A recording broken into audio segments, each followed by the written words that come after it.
Hello my dear बच्चा party, कैसे हैं आप लोग। Hope you are doing good बच्चों। देखो, आज अपन बात करने वाले हैं इस वीडियो में केमिकल बॉन्डिंग में तीसरा टॉपिक है जो कि बहुत इंपॉर्टेंट होता है और जो बच्चों को बहुत टाइम तक यूज पड़ता है। चाहे आप सॉलिबिलिटी के पार्ट पर ले लो या 12th में हम जब इनऑर्गेनिक कंपाउंड्स की सॉलिबिलिटी चेक करते हैं या फिर हम थर्मल स्टेबिलिटी चेक करते हैं, तो ये है आपका फजान्स रूल। कि फजान्स रूल में हम देखते हैं कि किस तरीके के परसेंटेज ऑफ आयनिक कैरेक्टर आए हैं, कितना परसेंटेज आयनिक कैरेक्टर का है। कैलकुलेशन नहीं होती है, जस्ट आपका कंपैरिजन होता है कितना कंपैरिजन में कोवेलेंट कैरेक्टर किसमें ज्यादा है, किसमें आयनिक कैरेक्टर ज्यादा है। तो ये कंपैरिजन बताता है फजान्स रूल में। और दूसरा है इसका एप्लीकेशन, जो कि बहुत इंपॉर्टेंट होता है। एप्लीकेशन है इसके सॉलिबिलिटी के टर्म्स में और दूसरा है थर्मल स्टेबिलिटी। तो दोनों को चेक कर लेते हैं। तो चलिए स्टार्ट कर लेते हैं। मैं हूं आपका दोस्त और आपका टीचर शिवम गुप्ता। तो let's start the topic students. देखिए, पहले बात करते हैं अपन फजान्स रूल के बारे में कि फजान्स रूल क्या होता है और किस तरीके से वर्क करता है। देन इसके एप्लीकेशंस की बात करेंगे। तो चेक करते हैं फजान्स रूल को। देखिए, फजान्स रूल, तो देखिए सबसे पहले बात चेक कर लेते हैं कि फजान्स रूल क्या करता है और इसको कैसे यूज करते हैं। फजान्स रूल बताता है आपको किसी भी कोवेलेंट कैरेक्टर, बताता है आपको that is a covalent character in ionic bond. किसी भी आयनिक कंपाउंड में या फिर आयनिक बॉन्ड में कितना कोवेलेंट कैरेक्टर हो सकता है। परसेंटेज कैलकुलेशन नहीं है, सिर्फ कंपैरिजन है कि किसमें ज्यादा हो सकता है और किसमें कम हो सकता है। तो देखिए किस तरीके से देखते हैं। जैसे कि अगर आपके पास कोई आयनिक कंपाउंड है, एक कैटाइन दे रखा है यहाँ पर आपके पास और यहाँ पर एक आपको एनाइन दे रखा है। ये कैटाइन है, एनाइन है, दोनों के न्यूक्लियस पे पॉजिटिव चार्ज होता है भाई। तो ये तो न्यूक्लियस बनाया है, ऐसा नहीं कि ये पॉजिटिव है ये पॉजिटिव कैसे कर दिया। तो ये है तुम्हारे पास कैटाइन और ये है तुम्हारे पास स्टूडेंट्स क्या, एनाइन। ठीक है, दोनों हमारे ने बना दिया है। एनाइन का साइज बड़ा होता है तो एनाइन का साइज बड़ा दिखा दीजिए, इस तरीके से दिखा सकते हैं। ये आपका एनाइन बन गया। आइसोलेटेड स्टेट में था तो दोनों का साइज कैसा था, स्फेरिकल था। लेकिन जैसे ही इसने क्या किया कि एनाइंस के जो आउटर मोस्ट शेल के इलेक्ट्रॉन्स हैं उन पर फोर्स लगाना चालू किया अपना। तो उन पर फोर्स लगाना चालू किया तो इसके पास आएंगे, मतलब हल्के हल्के से पास दिखने चले हो जाएंगे। और दूसरे टाइम पे क्या होगा कि इसका न्यूक्लियस इसके न्यूक्लियस से रिपल्शन भी करेगा। तो ये इसको दूर भेजना चाहेगा और अपने इसके इलेक्ट्रॉन्स को पास खींचना चाहेगा। तो ड्यू टू दोनों के कंबाइंड इफेक्ट की वजह से ये शेप थोड़ी सी कैसी हो जाएगी, डिस्टॉर्टेड हो जाएगी। Due to this combined effect size या फिर shape of the anion will get distorted. इस तरीके की कुछ डिस्टॉर्टेड शेप बन जाएगी आपके पास, इस तरीके की। मतलब ये इलेक्ट्रॉन क्लाउड जो होगा ना वो थोड़ा सा इलोंगेटेड हो जाएगा टुवर्ड दी कैटाइन। इसी को बोलते हैं उसकी पोलराइजेशन पावर, या कहते हैं पोलराइजेबिलिटी ऑफ एनाइन, कि ये है आपके एनाइन की पोलराइजेबिलिटी। तो देखिए जितना ज्यादा पोलराइजेबिलिटी होगी, एनाइन जितना ज्यादा इलोंगेटेड होगा उतना ही ज्यादा उसमें कोवेलेंट कैरेक्टर आएंगे। इस तरीके से सोचते हैं। अब आपने ये नहीं कहा भाई कि भाई ये डिस्टॉर्टेड हुआ है सर, ये भी तो इस पे नहीं इस तरीके से फोर्स लगाएगा, पीछे की तरफ कर दो, इसके इलेक्ट्रॉन्स को खींचो। तो कैटाइन का साइज कैसा होता है, साइज ऑफ कैटाइन क्या होता है, स्मॉलर। तो इसमें या फिर हम डिस्टॉर्शन मानते हैं, distortion of cation is negligible. Distortion of cation कैसा मानते हैं हम लोग, नेग्लिजिबल मानते हैं। डिस्टॉर्शन जो कैटाइन में होगा वो नेग्लिजिबल होगा due to smaller in size. छोटा साइज होने की वजह से उसमें कैसा होगा, नेग्लिजिबल होगा। दूसरा, जितना ज्यादा चार्ज होगा भाई, इस पे जितना ज्यादा चार्ज होगा, क्योंकि इसकी प्रॉपर्टी, इस पे जितना ज्यादा चार्ज होगा ये इसको उतना ही ज्यादा खींचेगा, तो उतना ज्यादा क्या होगा, पोलराइजेशन होगा। जितना ज्यादा साइज छोटा होगा उसका चार्ज डेंसिटी उतनी ही ज्यादा होगी। साइज छोटा होगा उतनी ही पोलराइजेशन पावर उतनी ही क्या होगी, ज्यादा होगी। दोनों ही फैक्टर काम करेंगे। साथ में एनाइन की बात कर लेते हैं तो एनाइन के लिए क्या होगा, जितना ज्यादा चार्ज होगा बेचारा उतना ही ज्यादा क्या करेगा, इलोंगेटेड होगा, उतना ही ज्यादा कोवेलेंट कैरेक्टर को फेवर करेगा। जितना बड़ा साइज होगा उतना ही भैया जल्दी इलोंगेटेड होगा, उतना ही जल्दी कैसा होगा, डिस्टॉर्शन होगा। जितना मोटा साइज का आदमी हो जाएगा उतना ही जल्दी उसको क्या चिपका सकते हो, कहीं से भी यहां से दबा दो वहां से दबा दो, ऐसा है। तो डिस्टॉर्शन हो जाता है, इस वजह से आप डिस्टॉर्शन इसको कर सकते हैं। दो फैक्टर्स क्या है कि फजान्स रूल में, तो फजान्स रूल बताता है भाई परसेंटेज ऑफ कोवेलेंट कैरेक्टर। दो में परसेंटेज ऑफ कोवेलेंट कैरेक्टर हमने देखे, that is directly proportional to charge of cation. ऐसे इस तरीके से लिख देता हूं मैं, चार्ज ऑफ कैटाइन डिवाइड कर दीजिए, या इनवर्सली प्रोपोर्शनल बोलिए, inversely proportional to size of cation. Cation के साइज के इनवर्सली प्रोपोर्शनल होगा चार्ज के इससे। इसी को बोलते हैं हम, फाई से रिप्रेजेंट कर लीजिए इसको, that is called polarization power, that is also known as a phi. That that is polarization power. अब पावर किसकी है, पावर किसके पास है, कैटाइन के पास है, पोलराइजेशन पावर है, पीपी कह दो उसको। तो पोलराइजेशन पावर, पावर किसके पास है, कैटाइन के पास है। तो पोलराइजेशन पावर डिफाइंड होती है सिर्फ और सिर्फ कैटाइन के लिए, नेगेटिव चार्ज के लिए नहीं। तो पोलराइजेशन पावर जितना ज्यादा होगा उतना ज्यादा कोवेलेंट कैरेक्टर होंगे, आयनिक कैरेक्टर उतने ही क्या होंगे, कम हो जाएंगे। अगर नेगेटिव चार्ज की बात करें तो that is also directly proportional to charge of anion. Anion पे जितना चार्ज होगा वो ज्यादा है, directly proportional to size of anion. Anion का साइज भी जितना ज्यादा होगा वो भी उतना ही ज्यादा काम करने वाले हैं। तो देखिए मैंने आपको सारे पॉइंट्स बता दिए, एक और बार रिवाइज कर देता हूं थोड़ा सा। कैटाइन की वजह से जो डिस्टॉर्शन आएगा एनाइन में that is called covalent character. वही है, डिस्टॉर्शन जितना ज्यादा आएगा उतना ज्यादा कोवेलेंट कैरेक्टर होगी उस परसेंट आयनिक बॉन्ड में। तो किस पर डिपेंड करेगा, कैटाइन के चार्ज पर, कैटाइन के साइज पे छोटा, कैटाइन की पावर ये रही, कोवेलेंट कैरेक्टर ज्यादा, पोलराइजेशन पावर इसी को डिफाइन किया है inversely proportional to ionic character. Anion की बात करेंगे तो चार्ज और साइज के डायरेक्टली प्रोपोर्शनल, जितना ज्यादा उसके हिसाब से काम कर सकते हैं। ठीक है, तो देखिए चार्ज आपने देख लिया है, एक चार्ज को और डिफाइन कर देते हैं इसमें कि चार्ज कितने टाइप के और कैसे कैसे दिखते हैं। फिर इसके बाद उसके कंपैरिजन के साथ क्वेश्चंस को करेंगे कि क्वेश्चंस कौन से हैं जिसमें हम कंपैरिजन कर सकते हैं, एटलीस्ट क्वेश्चन भी देखने चाहिए हमें। ठीक है, तो चलिए चेक कर लेते हैं चार्जेस कौन से होते हैं। तो आपको चार्जेस पता होने चाहिए, जैसे कि आपने देखा है नोबल गैस कॉन्फ़िगरेशन, जैसे कैटाइन जो बनाते हैं ना, वो कैटाइन कौन से टाइप के होते हैं। तो पॉजिटिव चार्जेस बना रहा हूं कि कैटाइन टाइप्स ऑफ कैटाइन बता दे रहा हूं आपको कि टाइप्स ऑफ कैटाइंस कितने टाइप के होते हैं इसमें, टाइप्स ऑफ कैटाइन। तो भाई हमें पता है पहला कैटाइन का टाइप कैसा होता है, जो नोबल गैस कॉन्फ़िगरेशन होता है, सिंपल नोबल गैस कॉन्फ़िगरेशन, जिसमें कितने इलेक्ट्रॉन्स होते हैं आउटरमोस्ट शेल में, 8 electron, 8 electrons in valence shell.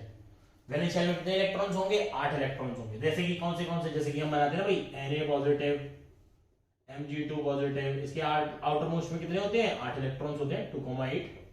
Same इसका भी होगा 2,8। इसी तरीके से और भी बहुत सारे लिख सकते हो, K पॉजिटिव, Be2 पॉजिटिव, तो सारे एक्सेट्रा। ठीक है, और भी बहुत सारे होते हैं स्टूडेंट जो आपने देखे हैं लेकिन आपने ध्यान नहीं दिए होंगे। जैसे कि आपके पास होते हैं नोबल गैस के बाद pseudo inert gas configuration, inert gas या noble gas, pseudo inert gas, ये सूडो टाइप के हैं, pseudo inert gas configuration. Pseudo inert gas configuration का मतलब है 18 electron system, that is 18 electrons are present in their outermost shell. अंदर वाली shell में 18 इलेक्ट्रॉन्स प्रेजेंट है। तो इसका चार्ज किस तरीके से काम करेगा, जैसे देखो अगर मान के चलो आपके पास जिंक 2 पॉजिटिव है, जिंक का इलेक्ट्रॉनिक कॉन्फ़िगरेशन 30 वाले के लिए लिखा जाता है आखिरी में जो आएगा that is 3s2 3p6 3d10 और भाई ये आएगा 4s2। लेकिन जैसे ही तुम इसके +2 को लगा दो भाई, +2 को लगा दो, ये 4s वाला बाहर निपट जाएगा। तो ये कहलाता है तुम्हारा 18 electrons in their outermost shell. तो 18 इलेक्ट्रॉन सिस्टम, यही है 18 इलेक्ट्रॉन सिस्टम। तो एक और टाइप का कैटायन आ गया हमारे पास, कौन सा, pseudo inert gas configuration. 18 electron system से इसको काम कर सकते हैं। ठीक है, एक और देखो इसके एग्जांपल्स कौन से हो सकते हैं, जैसे कि जिंक है, कैडमियम है, मरकरी है आपके पास, कॉपर +1 में हो सकता है, कॉपर ये सब पे +2 लगा देना बेटा, +2 कॉपर Ag+1 में होगा। इन टाइप के आपके कैसे कराएंगे, 18 इलेक्ट्रॉन सिस्टम कराएंगे। ठीक है, तीसरा हो सकता है आपके पास non inert gas configuration, that is non inert gas configuration. Non inert gas configuration कैसा दिखेगा बच्चों, पहले नॉन इनर्ट गैस कॉन्फ़िगरेशन की बात कर लेते हैं। नॉन देखो 18 हो गया है, लेकिन अभी एक ऐसे टाइप के भी बचे हुए हैं जिसमें 18 + 2 भी होता है, तो उसको कह सकते हैं 18 + 2 इलेक्ट्रॉन सिस्टम। 18 + 2 इलेक्ट्रॉन सिस्टम को क्या बोलते हैं हम, non inert gas system. Non inert gas system 18 + 2 electron system. देखो 18 + 2 इलेक्ट्रॉन सिस्टम का एग्जांपल, जैसे कि लेड +2 में, लेड +2 में तुम्हारा 18 + 2 इलेक्ट्रॉन सिस्टम होता है। आपको इलेक्ट्रॉनिक कॉन्फ़िगरेशन लिखना पड़ेगा एक बार, तब आपको हो जाएगा। थोड़ा सा आप इलेक्ट्रॉनिक कॉन्फ़िगरेशन लिख के देखिएगा, तब आपको पता चल जाएगा कि ये कैसे 18 + 2 इलेक्ट्रॉन सिस्टम बनता है। मैं आपको बता देता हूं, 18+ के लिए लेड होगा, Tl+1 में आएगा, बाकी का बिस्मिथ होगा, बिस्मिथ +3 में होगा, और भी बहुत सारे आप एग्जांपल्स इसके ले सकते हैं, क्योंकि 18 + 2 इलेक्ट्रॉन सिस्टम के तरीके से काम करते हैं। तो देखिए फजान सूट में सबसे पहले मुझे क्या प्रॉपर्टी लगानी चाहिए ये देख लेते हैं। तो प्रेफरेंस ऑर्डर के अकॉर्डिंग सबसे पहले आपको चेक करना चाहिए कि कैटाइन जो बना है वो कौन से टाइप का है। अगर सबसे ज्यादा पोलराइजेशन पावर की बात करें तो सबसे ज्यादा पोलराइजेशन पावर किसकी होगी, तो तो पोलराइजेशन पावर का जो ऑर्डर आता है स्टूडेंट, जल्दी से ध्यान रखें इसको, दैट इज सबसे पहले आता है नॉन इनर्ट गैस, सबसे ज्यादा होता है नॉन इनर्ट गैस का पावर, पोलराइजेशन पावर। फिर उसके बाद आता है बेटा जो नए नए आए हैं उनको पीछे पे लीजिए, pseudo inert gas configuration, pseudo inert gas configuration.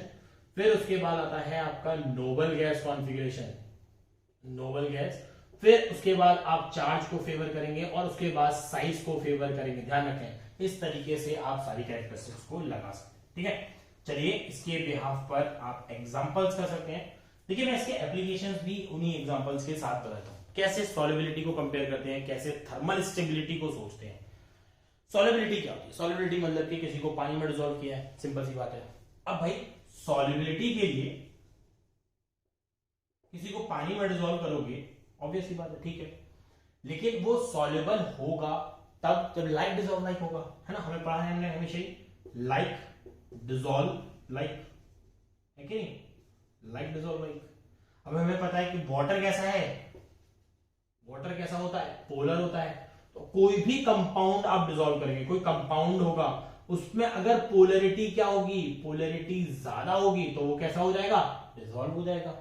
अगर पोलरिटी उसमें स्टूडेंट्स क्या होगी, कम होगी, तो वो अनडिसॉल्व होगा या फिर कम डिसॉल्व होगा। तो हम सॉल्युबिलिटी निकाल सकते हैं ना, जितना ज्यादा आयनिक कैरेक्टर होगा, जितना ज्यादा आयनिक कैरेक्टर होगा उतना कम, सॉरी उतना ज्यादा सॉल्युबिलिटी होगी। तो मैं यहां से बोल सकता हूं कि solubility of compound, solubility of ionic compound या किसी भी तरीके की solubility of ionic compound is directly proportional, sorry inversely proportional लिख दीजिए पोलराइजेशन पावर के।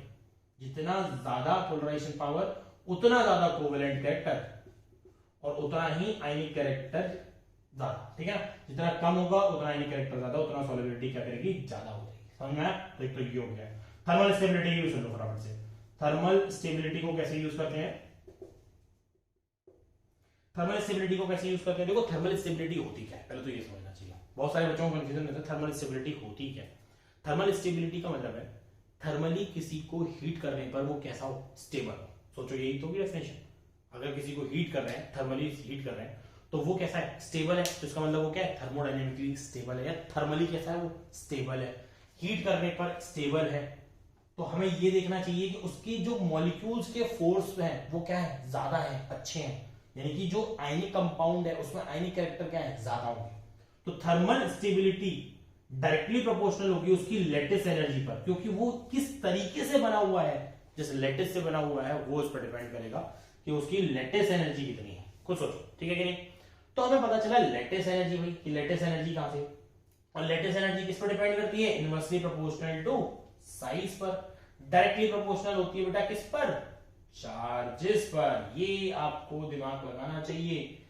तो डायरेक्टली पता चल जाएगा आपको कि सॉल्व मतलब फजान सोल यहां पर किस तरीके से charge upon size of cation पे ले लीजिए, एनाइन पे भी ले सकते हैं, लेकिन हमें पता चल जाएगा कि किसके फ्रेम में हमें लगाना है, क्योंकि एक चीज तो कहीं ना कहीं कांस्टेंट होगी, या तो कैटाइन का साइज कांस्टेंट होगा या एनाइन का साइज कांस्टेंट होगा, तो हम उसके साथ चार्ज लगा लेंगे, सही है कि नहीं। तो चलिए इसके बिहाफ पर हम एग्जांपल्स देखते हैं कि कैसे इसके एग्जांपल्स को हम चेक कर सकते हैं।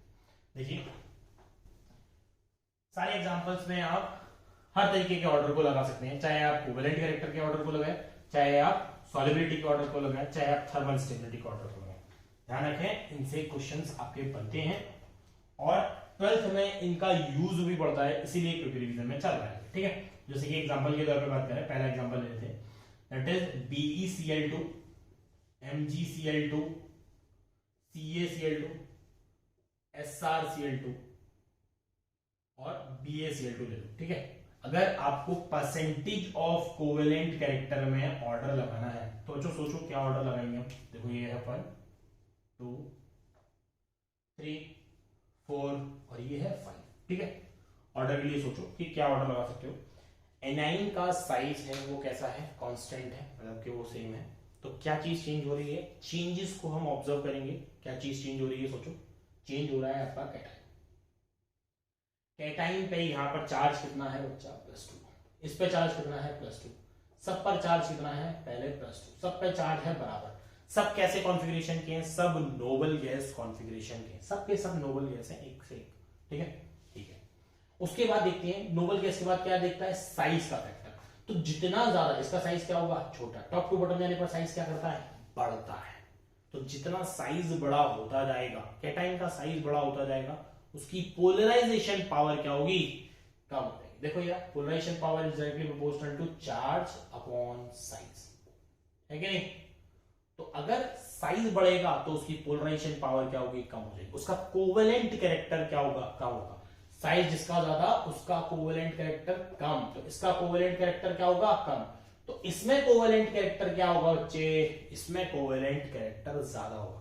ऑब्वियसली बात है, टॉप टू बॉटम जाने पर एनी कैरेक्टर बढ़ेगा। तो कोवेलेंट कैरेक्टर का ऑर्डर लगाना है तो ये हो जाएगा, सबसे पहले 1 2 3 के फॉर्म में लिख देते हैं। 1, फिर हो जाएगा 2, फिर हो जाएगा 3, फिर हो जाएगा 4, फिर हो जाएगा 5। ये ऑर्डर आपके पास, ठीक है।